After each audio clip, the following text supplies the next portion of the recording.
अपने लोग श्रवण करते हैं, इससे भक्ति बहुत घनीभूत होती है। केरल देश में एक परम मेधावी सुधार्मिक नाम के राजा राज्य करते थे। धर्म पूर्वक चलना, प्रजा का पालन करना और भगवान नाम जप करना, शास्त्र विधि से बिल्कुल कभी प्रतिकूल एक भी आचरण जीवन में नहीं किया। तो उनके यहां महाभागवत चंद्रहास जी का प्रादुर्भाव होता है। भगवान के भक्तों का जिस कुल में प्रादुर्भाव होता है, वो कुल, वो ग्राम, वो नगर, वो देश परम पूजनीय हो जाता है। ये महाभाग्यशाली मूल नक्षत्र में प्रकट हुए। लौकिक में अमंगल माना जाता है और भाव में देखो तो मूल कौन है? नक्षत्र भगवान। ऊर्ध्वमूल मधा शाखा मुसत्तम प्राहुरव्ययम। सबके मूल कौन है? श्री भगवान। किस नक्षत्र में पैदा हुए? मूल में, भगवत स्वरूप। और लोक में माना जाता है कि मूलन में पैदा हुआ है लड़का, अमंगल है, कुछ नष्ट ही होगा, संसार बड़ा विचित्र है। जैसे बालक रोता है ऐसे उनकी आवाज में निकला कृष्ण कृष्ण। बड़ा आनंद हुआ सुधार्मिक राजा को कि हमारे कोई महाभागवत पधारा है, क्योंकि ये भजन करके पूर्व जन्म में ऐसी भागवती की स्थिति प्राप्त की कि अबोध अवस्था में ही श्रीमुख से कृष्ण नाम निकल रहा है। आनंद उत्सव मनाया जा रहा है। राजा है, राजकुमार प्रकट हुआ, और दूसरी बात वो स्वयं भक्त हैं और भगवान का ऐसा भक्त जो जन्म लेते ही कृष्ण नाम उच्चारण किया। ये आनंद ज्यादा दिन टिका नहीं। रोज बधाइयां हो रही, आनंद उत्सव मनाए जा रहे। शत्रु पक्ष के राजाओं ने मिलकर कहा यही अवसर है, आक्रमण कर दिया जाए और केरलाधिपति का सब पूरा महल घेर करके कोई एक भी न बचने पावे। शत्रु पक्ष के राजाओं ने घेर लिया, आसपास से राजा और सैनिकों ने घेर लिया। अब वो असावधान थे, आनंद में पुत्र हुआ है, बधाइयां, कोई संभावना ही नहीं थी। गुप्त रूप से शत्रु पक्ष के राजाओं ने आक्रमण करके घेर लिया। अब राजाओं की कई सेनाएं और इनकी असावधानी पूर्वक आनंदमयी वृत्ति में कोई पहले से पता हो तो तैयारी करते, तत्काल आक्रमण को रोकने का प्रयास किया पर असफल रहे। इनके सैनिक भी मारे गए, राजा भी मारे गए, राजमहल को घेर लिया गया, कोई भी एक भी बच के न जाने पावे। तो राजमाता जिनसे चंद्रहास जी का प्रादुर्भाव हुआ था, उन्होंने धाय मां को कहा कि मेरे पुत्र को बचाने में तुम समर्थ हो, मेरे तो प्राण नहीं बचेंगे, अगर ये लोग नहीं मारते तो मैं अपने पति के शव के साथ सती हो जाऊंगी। पहले ऐसी धार्मिक निष्ठा माताओं बहनों में होती थी कि धाय मां ने विचार किया कैसे बचा सकती हूं, आसपास तो सब सैनिक घेरे हुए हैं। तत्काल उसने विचार किया कि अगर हम इनको राजकुमार की तरह ले जाती है तो हमें भी मारा जाएगा और इनको भी मारा जाएगा। देखो कितनी विपत्ति जन्म लेते हैं। कोई प्रश्न कर सकता है कि महाभागवत जिनके घर में प्रकट हो तो वहां धन वैभव सुख संपत्ति बढ़नी चाहिए, यहां तो जन्म से ही जैसे वहां माता पधार गई, ये क्या है? तो श्री भगवान स्वयं कह रहे हैं यस्य तुष्टो रहम पार्थ वित्तम तस्य हराम्यहम करोमि बंधु विच्छेदम सच कष्टेन जीवति। हे अर्जुन, मैं जिस पर बहुत प्रसन्न होता हूं, आप अपने ऊपर भगवान को बहुत प्रसन्न करना चाहते हैं, बहुत प्रसन्न करने में ये है, देख लो। कह रहे जिस पर मैं बहुत प्रसन्न होता हूं, सबसे पहले उसका ऐश्वर्य नष्ट करता हूं। फिर क्या करता हूं? फिर बंधु बांधवों का, फिर क्या करता हूं? असाध्य रोग उसके शरीर में। बोले महाराज ये तुम प्रसन्न हुए हो कि पूरे के पूरे नाराज हो गए हो? बोले यही मेरी प्रसन्नता है। क्या? माया का नाश। अब एकमात्र भरोसा केवल भगवान का, दूसरा कोई नहीं। ये सबको पसंद नहीं आएगा। सब तो उस भगवान की भक्ति चाहते हैं कि अगरबत्ती धूप बत्ती तन मन धन सब तेरा स्वामी, क्या लागे मेरा। पर अंदर से कह रहे सब तन मन धन सब मेरा, क्या लागे तेरा। ऐसे तो चलेगी भक्ति। लेकिन कई बार सत्संग में पीछे धाम में कहा था कि भगवान को रिझाकर लोक मांगोगे तो चैन से रह लोगे, और अगर उनसे प्यार करने की बात मन में ठानी, बस मुझे केवल आपकी आंखों में आंखों को मिला करके जीवन व्यतीत करना है, मुझे और कुछ नहीं चाहिए, तो फिर लाडले आपको दुशरिहा का कोई आश्रय रहने नहीं देंगे। ध्यान रखना, जितने दुशरिहा होंगे तो ये बर्दाश्त हो तो कदम आगे बढ़ावे। बहुत प्रसन्न हो जाओ ठाकुर हम पे तो कह रहे यस्य तुष्टो ह्रहम पार्थ वित्तम तस्य हराम में हम करोमि बंधु विच्छेदम सच कष्टेन जीवती।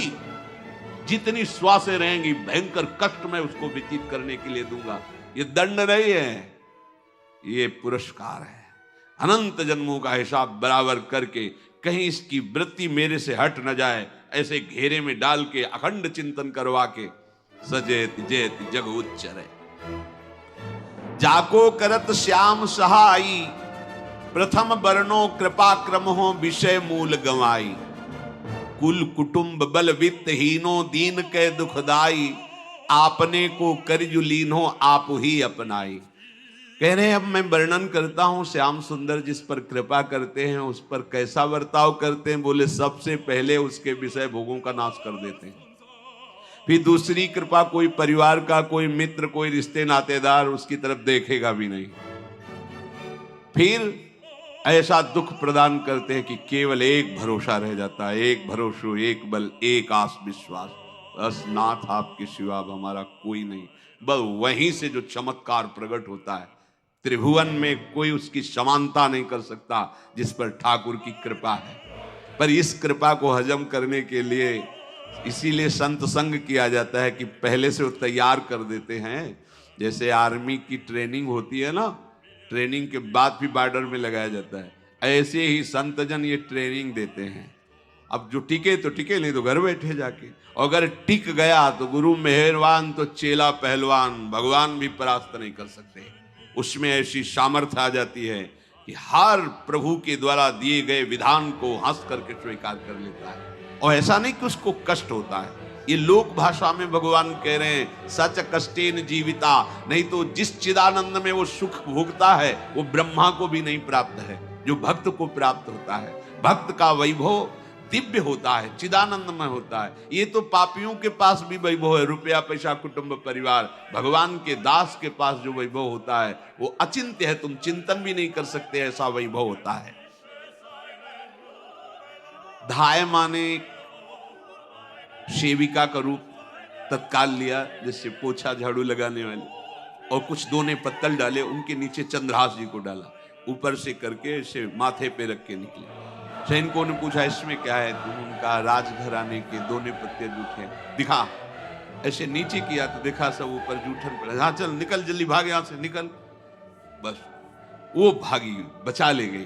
वो कुंतलपुर पहुंची और वहां के जो मंत्री दृष्ट बुद्धि थे उनसे प्रार्थना की कि मैं सेवा कला में बड़ी प्रवीण हूं और ये मेरा पुत्र है, अगर आपकी कृपा हो जाए तो कुछ समय के लिए हम आपकी सेवा में, महल सेवा में रहेंगी और हमारे पुत्र का पालन पोषण हो जाएगा। उनकी परीक्षा ली गई तो राजघराने की सेविका थी, परम प्रवीण थी, पर उन्होंने ये परिचय नहीं बताया। विधि विधान से राज्य की सेवा में प्रवीण दासी पाकर उसको अच्छा लगा, ठीक है आप रह सकती हैं। अभी चंद्रहास जी 3 वर्ष के ही थे कि धायमा पधार गई और ये हर समय कृष्ण कृष्ण कृष्ण कृष्ण कृष्ण नाम इनके चलता रहता है। अब जो उनका दुलार करने वाली थी धायमा, वो भी पधार गई तो कौन उनकी तरफ देखे। पर बहुत ही गौर वर्ण, बड़े ही सुंदर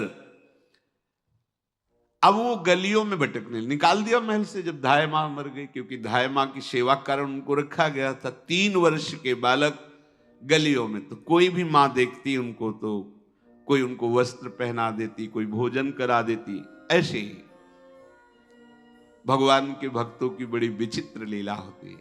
यहां चंद्रहास जी को जो भी माता बहन देखती कुंतलपुर के गलियों में, तो कोई वस्त्र, कोई स्नान करवा देती, कोई काजल लगाती, कोई भोजन पवा देती। परमहंसों जैसा जीवन कट रहा है।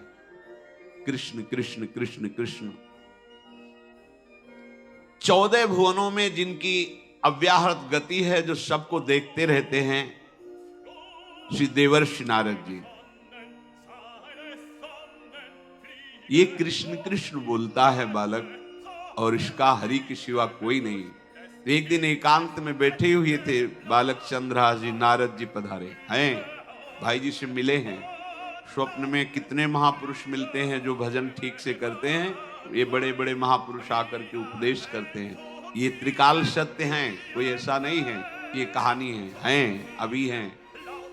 जहां आप भगवत चिंतन करेंगे तो आपको परिचय बड़े बड़े महापुरुषों का मिलने लगेगा।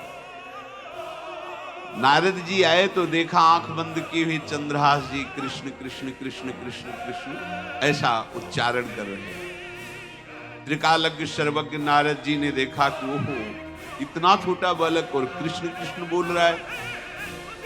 नारद जी ने स्पर्श किया दुलार करते हुए। सुनो, आंख खोलो। आंख खोल के देखा श्री देवर्षि नारद जी। नारद जी ने कहा, देखो हम तुमको एक अमोघ वस्तु देते हैं, और एक छोटी सी शालिग्राम की, इतनी बड़ी शिव शालिग्राम का जो वो दिया। बोले धो के पी लेना और दिखा के पा लेना, यही तुम्हारी सेवा पद्धति है। अर्थात स्नान करा दिया और जो तुम्हें मिले इनको अर्पित। तो उन्होंने विचार किया कि धोने के लिए, स्नान कराने के लिए पात्र चाहिए, भोग लगाने के लिए पात्र चाहिए।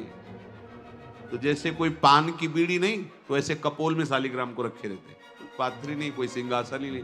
यही धुल गए, चरणामृत अंदर जा रहा, जब पाएंगे तो यही पा लेंगे साइड में ऐसे करके, फिर निकाल के तो यहां कपोल में रखते छोटे से शालिग्राम चंद्रहास जी। और उपदेश किया भगवान के मंत्र का। जब कोई भगवत प्राप्ति के लिए चलता है तो भगवान ही गुरु रूप से प्राप्त होते हैं, वहां तक तुम्हें पहुंचा देते हैं या उन महापुरुष को आपसे मिला देते हैं। जब कोई भगवत प्राप्ति के लिए जहां चलता है तो ये भगवान अपनी तरफ से कृपा करते हैं। ये दृष्ट बुद्धि के जो महल में धाय माँ ने इनका आश्रय स्वीकार करवाया था, उसके एक पुत्र थे मदन जी, वो बड़े भागवत थे। और एक पुत्री थी जिसका नाम था विषया, वो बड़ी सुंदर थी, अभी छोटी अवस्था की थी। मदन जी का स्वभाव था भक्तों को भोजन पवाना। जो भगवत भाव के जन होते हैं उनके हृदय में ऐसा उत्साह होता रहता है कि जो वैष्णव हैं, संत जन हैं, इनको भोजन पवाने का मतलब श्री भगवान को भोजन पवाना। भक्तमाल में भी वर्णन है कि जैसे गर्भवती माँ को आप कुछ भी पवाओ तो बालक की पुष्टता अपने आप होती है, ऐसे संतों के हृदय में भगवान विराजमान प्रकट रूप से हैं। जब हम संतों को भगवत भाव से भोग पवाते हैं तो साक्षात भगवान ही पाते हैं। वो मदन थे भगवत भाव के, तो उन्होंने बुलाया बड़े बड़े भक्तों को और ब्राह्मणों को। जब ब्राह्मण और भक्त पा रहे थे तो खेलते खेलते चंद्रहास जी भी वहीं चले गए और उन्होंने भी वहां प्रसाद पाया। अब बड़े बड़े ब्राह्मणों में एक ज्योतिषाचार्य थे।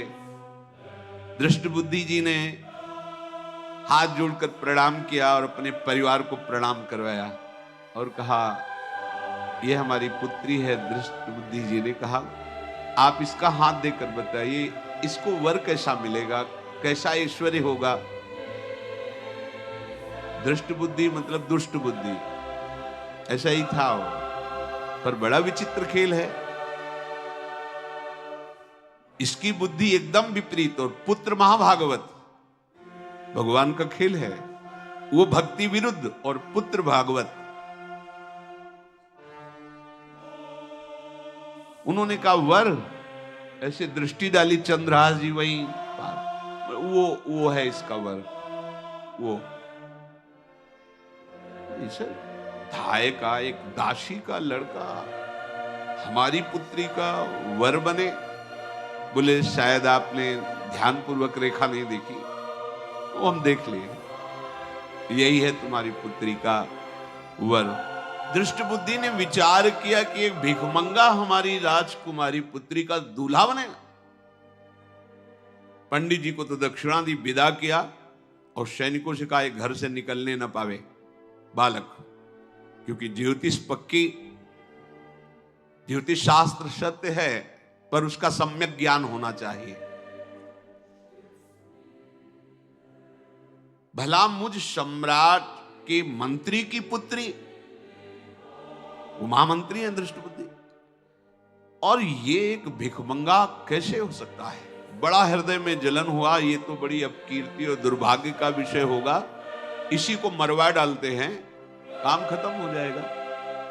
निश्चय किया और जल्लादों को बुलाया और कहा बालक जो पंगत में भोग पा रहा है, इसको ले जाओ और जंगल में मार के, और इसका कोई अंग हमें काट के दिखाओ कि हम मार, मतलब पक्का मार देना है। क्योंकि वो इतने सुंदर थे, इतने सुशील थे, इतने प्यारे लगते थे कि कोई भी मारने के लिए तैयार। इसीलिए उसने शर्त रखी, इनका अंग काट करके हमको प्रमाण में दिखाया जाए कि मार दिए गए हैं। चांडालों ने हाथ पकड़ा, चंद्रहास जी को ले गए। चंद्रहास जी का स्पर्श करते हुए उनको ऐसा दुलार होने लगा हृदय में, जैसे मां को अपने बच्चे से दुलार होता है। स्पर्श करते, दरस परस अघनाश, भक्त का स्पर्श ही पापों का नाश कर देता है। वो दो जल्लाद आपस में कहने लगे भाई जीवन हो गया लोगों को मारते हुए, कभी कोई पुण्य का काम नहीं किया। ये देखो भक्त संग का प्रभाव। इस सुकुमार विशाल नेत्र, कैसा सुंदर बालक जो हमारे चित्त को चुरा रहा है, इस दुष्ट बुद्धि मंत्री ने आदेश किया मारने का। भला इससे क्या बिगाड़ा इनका, क्यों मारना चाहता है? देखो वैसे तो महापापी है ही है, क्योंकि जल्लाद घर में जन्मे हैं, पूर्व जन्म के पापों के अनुसार इस जन्म में न जाने कितनों को हमने काटा है। पर पता नहीं क्या हो रहा है, मेरे हृदय में ऐसी हिम्मत नहीं आ रही कि इस बालक को मैं मार सकूं। दूसरे ने कहा फिर अगर उसको तुम नहीं मारोगे तो तुम मारे जाओगे, कुछ तो करना पड़ेगा। नहीं नहीं, इस छोटे से बालक से क्या किसी को नुकसान है। एकांत जंगल में ले गए और कहा तुम जानते हो हम तुम्हें किस लिए बुलाए? चंद्रहास जी बालक थे, 5 वर्ष की आयु अब हो गई थी। उनका मुझे पता नहीं कि आप क्यों लाए। बोले हम जल्लाद हैं, तुम्हें मारने का हुक्म दृष्ट बुद्धि ने दिया है, मारना तो पड़ेगा ही तुम्हें। हमारी इच्छा नहीं कि मारे, पर हम तुम्हें अंतिम बात पूछते, तुम्हें कुछ भी पसंद हो, कुछ भी तो तुम कहो, हम तुम्हारे लिए ला के देंगे, जो तुम्हें चाहिए बोलो, पर हमें वध करना पड़ेगा तुम्हारा। तो उनका मुझे कुछ और नहीं चाहिए, बस थोड़ा सा समय चाहिए। यदि आप मारना ही चाहते हो, थोड़ा हमारी पूजा है हम कर ले, इसके बाद मार लीजिए। आपको तो बल है, अस्त्र हैं, मैं तो बालक हूं। उनका हाँ हम तुम्हें समय देते, तुम किसी को पुकार भी सकते हो, जो तुम करना चाहो कर सकते हो। चंद्रहास जी ने कहा मुझे मृत्यु का भय नहीं, बस कुछ समय दे दे। पूरा महाभारत हो गया था, टिटिहरी के अंडे नहीं फूटे थे। वहीं एक टिटिहरी का, तो टिटिहरी एक पक्षी होती है ना, टे टे करके उड़ती है, तो उसके अंडों के ऊपर एक हाथी का घंटा हो गया, गिर गया ऐसे। सब पूरा महाभारत में सब नष्ट भ्रष्ट, वो अंडे वैसे सुरक्षित। तो जो प्रभु भारत युद्ध में राखे भरही अंड, सोई मुंह को राखे जो राखत ब्रह्मांड।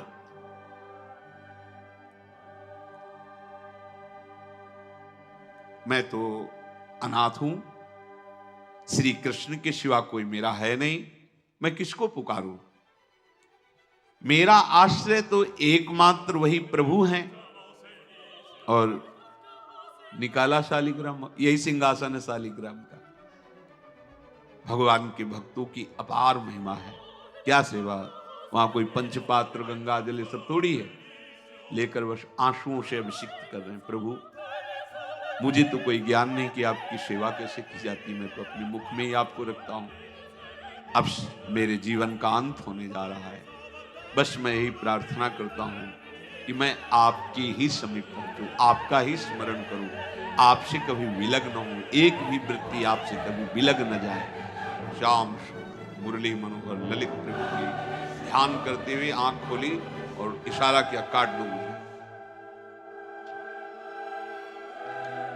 जल्लादों ने जब देखा आंसू चल रहे हैं साहब, वो बैठ गए अस्त्र रख के, कहने लगे भाई तुम मुझे मार दो, भले वो दृष्ट बुद्धि मुझे, मैं इस बालक को नहीं मार पाऊंगा, मेरी हिम्मत नहीं है, कुछ भी हो मेरा वध हो जाए, पर मैं इस बालक को। गिरे मुरझाई दया आई कछु भाए भरे, धरे प्रभु और मति आनंद शोभिनी है। हुती छठी आंगुरी सो काट लई दूषण हो, भूषण ही भयो जाई कहीं सांच चीनी है। जब नेत्र का इशारा हुआ कि वध कर दो, तो जो बधिक मारने के लिए आए हत्यारे थे वो आनंद से एकदम प्रफुल्लित हुए और कहा मैं नहीं मार पाऊंगा तुम्हें। तो एक ने कहा देखो एक उपाय मुझे दिखाई दे रहा है, इस बालक में विशेषता तो है ही, पर इसके पैरों में देखो, बाएं पैर में एक छठी अंगुली भी है, किसी किसी को होती है। गांव में तो कहते छंगू या छंगा, जिससे होता है ना गांव में, और ये छंगा मतलब 6 अंगुली के। बोले इसको अगर काट लेते हैं तो प्रमाण भी सत्य, जिसकी कसम खवाएगा मैं खा लूंगा कि ये चंद्रहास जी के है, और मैं मार दिया। और कौन इस बालक को ढूंढेगा, जंगल में छोड़ देते, अपनी तो सामर्थ्य नहीं। बधिकों ने, जल्लादों ने ऐसा ही किया और जाकर अंगुली दिखा दी, मैं बालक का वध करके आ गया हूं। उनको ये कि लाखों बार इन्होंने वध किया तो संशय का कोई रिश्तेदार थोड़ी है, वो तो बालक है, उसको मारने में क्या। हाँ ठीक है, मार दिया गया। अब वो जो चले गए तो अंगुली जो कटी थी उससे रक्त प्रवाह हो रहा है। कृष्ण कृष्ण जगन्नाथ वासुदेव जनार्दन, हे कृष्ण हे जगन्नाथ हे वासुदेव हे जनार्दन, ऐसे नाम उच्चारण करते हुए मूर्छित हो रहे हैं चंद्रहास। वो छोड़ करके जल्लाद चले गए। चंद्रहास जी भगवान का स्मरण कर रहे हैं, तो जितने जंगल के मृग हैं वो सब मंडलाकार घेर के ऐसे। एक हुमा नाम का पंछी होता है, अगर उसके पंखे की छाया पड़ जाए तो चक्रवर्ती सम्राट का वैभव प्राप्त होता है। और वो भीड़ की भीड़ पक्षी आकर चंद्रहास जी के ऊपर ऐसे घेरे हुए हैं, आसपास मृग मृगी मृग शावक सब घेरे हुए हैं। बीच में चंद्रहास जी कृष्ण गोविंद दामोदर माधव ऐसे उच्चारण कर रहे हैं। जो भगवान के चिंतन में मगन रहना अपना स्वभाव बना लेता है, तो देखो ऐसे हत्यारों के हृदय में भी दया गई, क्योंकि दया समुद्र भगवान का स्मरण जो करते हैं उनमें ऐसी महामहिम दिव्यता आ जाती है। कोई भी कितना भी निर्दयी हो, अंदर से वो भले जल रहा है द्वेष के कारण, पर कहीं ना कहीं ये द्वेष आंतरिक राग का सूचक हो। वो भी भक्त को प्यार करता है, पर भक्ति ना होने के कारण वही उसका राग द्वेष में बदल जाता है। कोई भी हो, अंदर से जब भक्त के प्रति जलन पैदा करता है तो उसमें मूल होता है भक्त की महिमा, भक्त का महत्व, पर उसे ना प्राप्त, जैसे कहते हैं कि वो अंगूर खट्टे हैं और हट नहीं प्राप्त कर पाए तो अंगूर खट्टे हैं। बकाया महत्व सब के अंदर होता है, दुष्ट से भी दुष्ट के अंदर भगवान के भक्तों का महत्व होता है, क्योंकि सबके हृदय में भगवान विराजमान है। अब चंद्रहास जी भगवत स्मरण करते हुए पक्षियों के और मृग आदि के बीच में हैं। उधर भगवान का एक विधान तैयार होता है। वह देश भूमि में रहत लघु भूप और सुख सब एक सुत चाह भारी है। कुंतलपुर के ही अधीन एक चंदनवती नाम की राज्य नगरी थी। वहां के राजा थे, उनके पुत्र नहीं हो रहा था, तो कुंतलपुर सम्राट पद, चंदनवती राज्य राजा, जैसे प्रदेश और दिल्ली में बैठे हुए जो प्रधानमंत्री राष्ट्रपति वो बादशाह, जो दिल्ली का अधिकार वो बादशाह, और ऐसे छोटे छोटे जो राज्य हैं उनको राजा। तो ये चंदनवती के राजा कर दिया करते थे, प्रत्येक राजा को कर देना होता था बादशाह को। इनके पुत्र था नहीं और कर देने के लिए कुंतलपुर ही जा रहे थे, तो रास्ते में देखा कि बहुत से मृग और पंछी ये घेरे हुए क्या है, तो एक कौतूहल सा कि क्या है बीच में, आसपास मंडलाकार मृग, फिर वो विहंग पक्षी जो भगवान के आश्रित है, भगवान कैसी व्यवस्था करते हैं। वो चंदनावती के राजा दौड़ करके एक कौतूहलवश, क्या है यहां, मृगी पंक्तियों के बीच में पक्षी, हुमा नाम का बड़ा पवित्र पक्षी हिमालय आदि में पाया जाता है, जिसके ऊपर इसकी छाया पड़ जाए वो ऐश्वर्यवान हो जाए। देखा बालक दिव्य तेजों में, और मूर्छावस्था में नजदीक गए तो अंगुली पूरी कटी हुई थी, तो रक्त प्रवाह, गोद में उठाया और आनंदित हो गए, हमारी पुत्रेष्टि यज्ञ सफल हुई, हमारा दान पुण्य सफल हुआ, ऐसा हमें सुंदर बालक मिला। चंद्रहास जी को लेकर के घर आए और हृदय में भगवान का बार बार कृपा प्रसाद मना रहे हैं, मुझे भगवान ने पुत्र दिया। चंद्रहास जी को लेकर आए, आनंद मंगल बधाइयां बजने लगी, बहुत सी संपत्ति न्यौछावर कर दी। 5 वर्ष के चंद्रहास जी हैं। पूछा बेटा तुम्हारे माता पिता कौन है, तो कहा श्री कृष्ण। परिवार में कौन है, श्री कृष्ण। मतलब तुम्हारा कोई नहीं है, नहीं है श्री कृष्ण। समझ गए कि भगवान ही हमें कृपा करके ऐसे महाभागवत पुत्र को दिया, और है कौन, वास्तविक कोई नहीं श्री कृष्ण के सिवा। बड़ा उत्सव मनाया और अपने राज सिंहासन का अग्रिम अधिकारी युवराज पद चंद्रहास जी को। अब तो पूरे राज्य में आनंद की वर्षा हो रही। राजा मन में विचार कर रहे हैं कि ऐसा प्रतापी भक्त हमारे यहां आया है, अब हमको किसी को कर देने की जरूरत नहीं। तो जो हर महीने वर्ष में जो बंधा हुआ कर था उन्होंने नहीं दिया।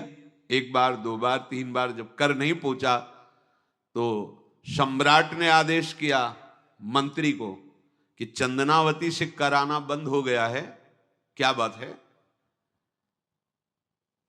यदि वो अहंकार से युक्त हो तो आक्रमण करके नष्ट करो, यदि समस्या है तो उसका सहयोग करो। बादशाह के आदेश से वहां दृष्ट बुद्धि पहुंचे तो युवराज पद पर चंद्रहास जी विराज, जिनको मारने के लिए जल्लादों के हाथ में दे दिया था। पूरे पूर्वासी ऐसा प्रभाव चंद्रहास जी का है कि सब कृष्ण भजन करते हैं, सब आनंद में मगन रहते हैं। चंद्रहास जी थोड़ा सयाने हो गए थे तो पूर्ववासियों को उपदेश देते, 1 बार हमारे राज्य में भोजन पाया जाएगा 24 घंटे में, और सबके घरों से आरती की शंखनाद घंटानाद सुनाई देना चाहिए। सबके यहां शाम के रोज नाम कीर्तन और भगवत कथा होनी चाहिए, क्योंकि आयुष्यम चपलम तादृक जल बुद्बुद सन्निभम चिंतयध्वम जनामूढ़ा माधवम वर्षम सुस्थिरम। भाइयों, ये आयु बड़ी चंचल है, कब शरीर छूट जाए पता नहीं, पानी का बुलबुला कब फूट जाए कोई पता नहीं।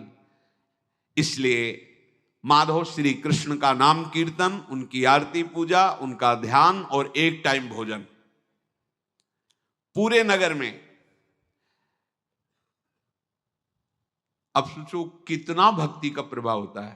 पूरा नगर में, हर घर में आरती, पूजा, कीर्तन। चक्रवर्ती सम्राट के लक्षण स्वाभाविक चंद्रहास जी में प्रकट होते थे। अब दृष्ट बुद्धि जब वहां गया, देखा युवराज पद पर, पहचाना कि